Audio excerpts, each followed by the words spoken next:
Shalom, Kristo Yesu akuzwe. Turi kwa kane tariki ya 31 kwezi kwa gatatu 2021. Kaba ari umunsi wa nyuma wo gusoza ukwezi kwa gatatu, ukwezi kwahariwe Mutagatifu Yosefu. Bavandimwe, Imana yaraturinze uku kwezi kose, tuyishimire. Hari byiza byinshi yadukoreye, ndetse umuntu arebye neza yasanga ibyinshi ari byo tutamenye cyangwa tutabonye, kuko amaso y'umuntu agira aho agarukira. Ariko kandi Nyagasani ni mwiza, ahora dukiza, ahora tugirira neza. Nashimirwe ko yaturinze, none tukaba dusoje ku kwezi mu mahoro. Turazirikana kandi abatagatifu Amosi, Barbina, Benyamini na Renovati. Abizihiza bazina babo bifurije umunsi mwiza. Isomo rya mbere turisanga mu gitabo cy'Iyimuka Misiri, umutwe wa 32, umurongo wa 7 kugeza ku 14. Musa akiri ku musozi wa Sinayi, maze Uhoraho aramubwira ati, hujya imanuka, kuko umuryango wawe, wa muryango wavanye mu gihugu cya Misiri, wihumanije. Ntibatindiganije guteshuka inzira nari narabategetse, bihimbiye ikigirwamana cy'ikimasa, bapfukama imbere yacyo, maze bagitura ibitambo, bavuga ngo, Isiraheli, dore Imana yawe, Imana zawe zakuvanye mu gihugu cya Misiri. Ndabona neza ko uyu muryango ufite ijosi rishingaraye. Bavandimwe, Abayisiraheli Imana yabagiriye neza. Yabavanye mu Misiri, bakiza ubucakara, ibakiza gutotezwa, ibakiza imirimo y'agahato, ibakiza akarengane. Bakoranye urugendo runini cyane rurerure n'Imana.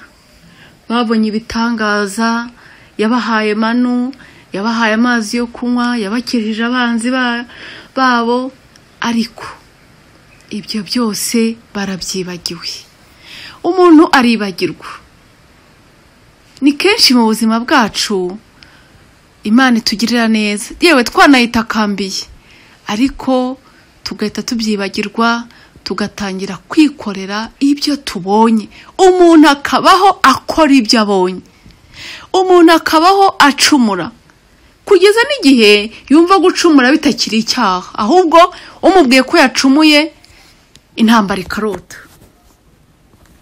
Imana rero yihugikanye umugaragu wayo Musa, iti dore iby'umuryango wanjye wakoze, wihumanije, waranyibagiwe, wimitse ibigirwamana. None genda ubasange, kuko uyu muryango ufite ijosi rishingaraye. Muvandimwe, ese none nawe waba warigometse ku Mana? Ese none nawe waba waratangiye kuva mu nzira y'umukiro, ku buryo Imana ikureba ikabona ufite ijosi rishingaraye, ikabona warayinaniye, ikabona warananiye impuhwe zayo? Imana ibwira Musa iti, ubu ngubu noneho ndeka, maze uburakari bwanjye bugurumane mbarimbure. Nyamara wowe nzakugira ihanga rikomeye. Byumvikane ko Musa atigeze yiyanduza. Musa yurura Uhoraho Imana ye, avuga ati, mbese Uhoraho, kuki uburakari bwawe bwagurumanira umuryango wawe wivaniye ubwawe mu gihugu cya Misiri, ukoresheje ububasha bukaze bw'ukuboko kwawe? Niki cyatuma Abanyamisiri bavuga ngo yabimuye ino abitewe n'ubugome, agira ngo abicire mu misozi, abatsembe ku isi? Cubya uburakari bwawe bukaze, maze ureke inabi wari ugiye kugirira umuryango wawe. wibuke indahiro wirahiriye ubwawe usezeranya Aburahamu na Isaki na Yakobo abagaragu bawe ugira uti nzagwiza urubyaro rwanyu nk'inyenyeri zo mu kirere, kandi iki gihugu navuze cyose nzagiha abana banyu maze bagitungirwa mu ibihumbi. Nuko Uhoraho yisubiraho areka inabi yashatse kugirira umuryango we. Mu by'ukuri Uhoraho ntiyigeze atekereza kugira nabi, ahubwo ahangaha isomo nge nakuyemo nuko hari abantu babeshejeho abandi kubera isengesho ryabo. Musa yakundaga Imana ndetse yababazwaga cyane n'ibyaha by'umuryango we, niyo mpamvu ahora atakamba kugira ngo yurure Uhoraho.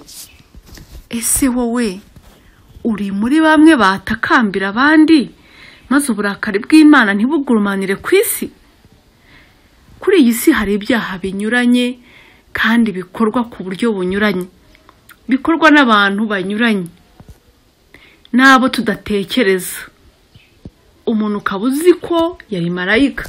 Hari abantu bajya baza kundi akambwira ati uriya muntu nari nzi ko ari marayika wigendera, ariko naratunguwe. Ibyo byose rero bikeneye abandi bantu bahora batakamba, bahora bapfukamye, bahora basenga.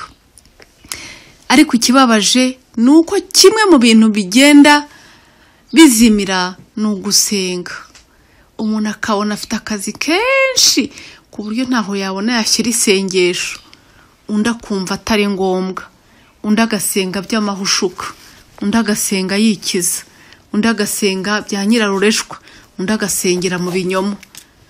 Bavandimwe, dusabe Nyagasani aduhiye ingabire yo gusenga, kandi tugasenga dutuje dutekanye, kuko iyi si nta kindi cyayikiza. Ntago yakizwa n'amafaranga, ntago yakizwa n'inganda, ntago yakizwa n'abaperezida, ntago yakizwa n'intambara, ntago yakizwa n'abacuruzi. Iyi si yakizwa n'Imana, kuko abo bose maze kuvuga n'abandi b'ibihangange hari aho batagera, hari ibyo batabasha, kuko nabo ni abantu. Muze rero dusange Nyagasani maze adukize, kuko niwe Mana y'ukuri kandi niwe ukiza umubiri agakiza n'umutima. Tureke gutsimbarara ku cyaha maze dukire. Turazirikana kandi Zaburi 105. Uhoraho uratwibuke, wowe ugirira neza umuryango wawe. Nyagasani ahorana impuhwe, nimuhumure ntazadutererana. Ivanjiri ntagatifu yo turayisanga kwa Yohani umutwe wa 5 umurongo wa 31 kugeza kuri 47. Muri icyo gihe Yesu abwira Abayahudi ati, ndamutse ari jye uhamye ibinyerekeyeho, icyemezo cyanjye nticyaba ari icy'ukuri. Hariho undi uhamya ibyanjye, kandi nzi ko ibyo ahamya binyerekeyeho ari ukuri. Mwebwe mwatumye kuri Yohani maze abaha ubuhamya bw'ukuri. Jye sinkeneye umuntu uhamya ibinyerekeyeho, ahubwo ibyo mbivugiye kugira ngo mukire. Yohani yari itara ryaka kandi rimurika, maze muhimbazwa n'urumuri rwe mu gihe gito. Jye mfite icyemezo kiruta icya Yohani, kuko ibikorwa Data yampaye gukora ari byo nkora. Bavandimwe, urumuri rwaragaragaye. Yezu yaje mu isi kugira ngo uwapfuye azuke, uri mu mwijima abone urumuri, ushidikanya ahamye ibirindiro mu kwemera. Umuntu wese aho ava akagera abone itara ry'ubuzima. Yezu asumba bose abamubanjirije kugeza kuri Yohani. Ibyo yakoze nta wundi wabikoze, nta n'undi uzabikora. Ijambo rye yatubwiye ni ijambo ry'ubuzima, nyamara hari abatararyumvise, hari abarihinyuye, ariko uyu munsi wa none ijwi rye riracyavuga. Nimureke dushakashake Uhoraho, nimuze dusange nyagasani aduha ubugingo. Ikuzo rye arivana ku Mana Data, niyo mpamvu ibyo akora byose abikorana na Se kandi akabikora mu mbaraga za Se. Bavandimwe, uyu munsi Yesu araduhamagarira kwemera. Ati mwashobora mute kwemera kandi buri wese amaranira guhabwa ikuzo na mugenzi we, mudashaka ikuzo mwazahabwa n'Imana. Ntimugire ngo ninjye uzabarega kuri Data, uzabarega ni Musa kandi niwe mwiringiye. Yaba mwemeraga Musa, nanjye mwanyemeye kuko ibyo yanditse ibinyerekeyeho. Niba rero mutemera ibyo yanditse, mwakwemera muta amagambo yanjye. Bavandimwe, ijambo ry'Imana twararihawe. Inkuru nziza yatugezeho, twarigishijwe, ariko ukwemera kwacu kuracyari guke, ukwemera kwacu kuracyacagase, kandi turi kumwe n'utanga uko kwemera byuzuye. Nimuze tumusange.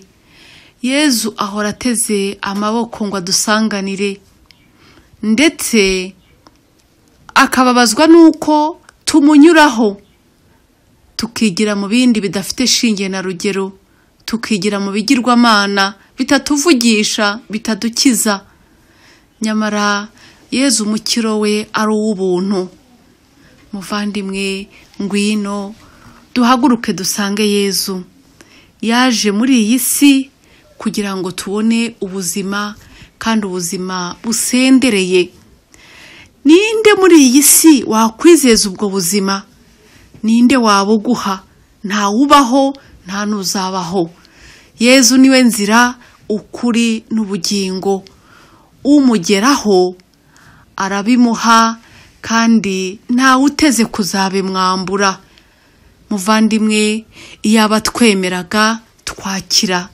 Ngwino rero usange umukiza, maze agusendereze ibyiza bye. Uhereye uyu munsi wahindura amateka. Nyagasani akumurikire, kandi umugisha we uguhoreho urakabaho.